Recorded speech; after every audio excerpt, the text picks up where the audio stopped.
ఎన్నికలు వచ్చేదాకా, ఎన్నికలు అయిపోయేదాకా ఈ చంద్రబాబు అన్న మాటలేమిటి? జాబు రావాలంటే బాబు రావాలి. ఒకవేళ జాబ్ ఇవ్వకపోతే ఏమన్నాడు? ఇంటింటికి 2000 రూపాయలు నిరుద్యోగ వృత్తి అన్నాడా లేదా?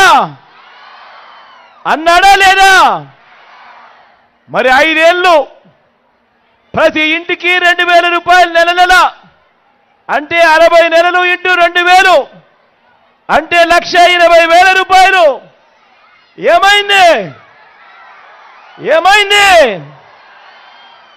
నమ్మిన పిల్లలు, ఓటేసిన తల్లిదండ్రులు ఏమైంది? చంద్రబాబు నమ్మి ఓటు వేశారు. ఆ తర్వాత ఏమైంది?